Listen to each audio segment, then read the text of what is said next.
इस साल की हज यात्रा पर सऊदी अरब की भीषण गर्मी की वजह से हाजियों के लिए मुश्किल भरी रही है। इस साल हज के दौरान होने वाली मौतों का आंकड़ा 1000 को पार कर गया है। जैसे जैसे मरने वालों की संख्या बढ़ रही है, वैसे ही ये सवाल भी उठ रहा है कि सऊदी अरब में हुई इन मौतों के लिए खराब इंतजाम, भीषण गर्मी मौसम या फिर बड़ी तादाद में हाजियों की भीड़ किसे जिम्मेदार माना जाए। सऊदी अरब में सोशल मीडिया पर ऐसी सैकड़ों तस्वीरें और वीडियो शेयर हो रहे हैं जिनमें हाजी सड़क के किनारे बेहोश या फिर मृत पड़े दिख रहे हैं। कई तस्वीरों में इन लोगों को देखकर लगता है कि लाशों को वहीं छोड़ दिया गया है।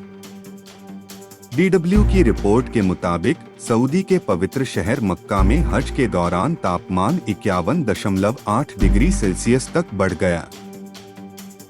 इस भीषण गर्मी के बीच आश्रय और पानी की कमी ने हजारों तीर्थयात्रियों की जान ली। सऊदी अरब में इस साल दुनिया भर से करीब 18,000 मुसलमानों के हज करने के लिए पहुंचे थे। हाजियों की बड़ी संख्या ने भी चीजों को बद से बदतर किया। सऊदी अरब के स्वास्थ्य मंत्रालय ने मौतों के आधिकारिक आंकड़े जारी नहीं किए हैं। अलग अलग रिपोर्ट के हिसाब से मरने वालों की संख्या 1000 से ऊपर हो गई है। मिस्र, Indonesia, Senegal, Jordan, Iran, Iraq, Bharat और ट्यूनीशिया के तीर्थयात्रियों की मौतें बड़ी संख्या में हुई है।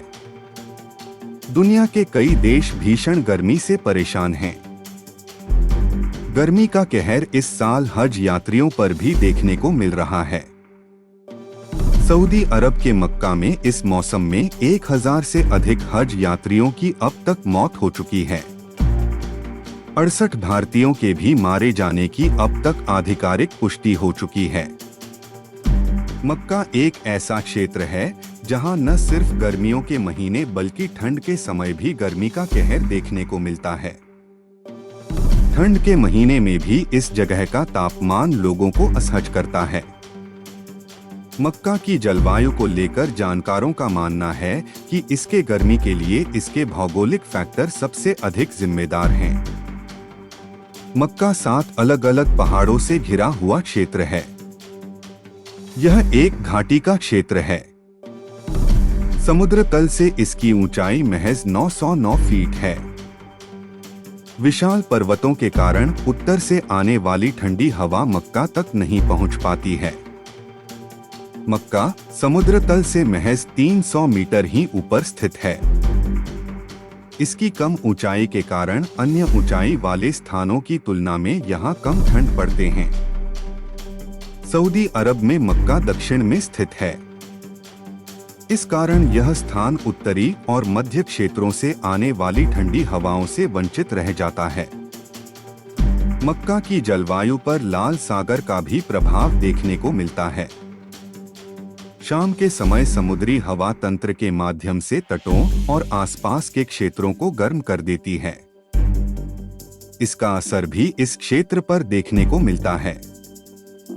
कुछ एक्सपर्ट का मानना है कि ग्लोबल वार्मिंग के कारण भी इस क्षेत्र का तापमान तेजी से बढ़ रहा है। जानकारी के अनुसार सबसे अधिक मिस्र के हज यात्रियों की मौत मक्का में हुई है। मिस्र, जॉर्डन और इंडोनेशिया दुनिया के लोगों को इतनी अधिक गर्मी वाले जगहों पर रहने के हालत में नहीं है। जॉर्डन घाटी में गर्मियों में अधिकतम पारा 38 से 39 डिग्री सेल्सियस तक ही जाता है। ऐसे में अचानक 50 डिग्री के तापमान के कारण उनकी मौतें हो गई। भारतीयों की मौत की पुष्टि करने वाले राजनयिक ने कहा कि कुछ भारतीय तीर्थयात्री लापता भी हैं, लेकिन उन्होंने सटीक संख्या बताने से इनकार कर दिया। उन्होंने कहा, ऐसा हर साल होता है। हम यह नहीं कह सकते कि इस साल यह असामान्य रूप से अधिक है। यह पिछले साल के समान ही है, लेकिन आने वाले दिनों में हमें और जानकारी मिलेगी। पिछले कई सालों से हज सऊदी अरब की भीषण गर्मी के दौरान होता रहा है। पिछले महीने प्रकाशित एक सऊदी अध्ययन के अनुसार जिस क्षेत्र में अनुष्ठान किए जाते हैं वहां का तापमान हर दशक में 0.4 डिग्री सेल्सियस 0.72 डिग्री फ़ारेनहाइट बढ़ रहा है। सऊदी अरब में हाजियों का सहारा आमतौर पर ट्रैवल एजेंसियां बनती हैं। ये एजेंसियां ही मक्का में आवास, भोजन और परिवहन की व्यवस्था करते हैं। इस साल कई हाजियों ने अपने देश के अधिकारियों पर ठहरने और भोजन की पर्याप्त व्यवस्था न करने का आरोप लगा रहे हैं। वहीं एक पक्ष उन लोगों को दोषी ठहराया है जो बिना पंजीकरण के मक्का पहुंचे थे।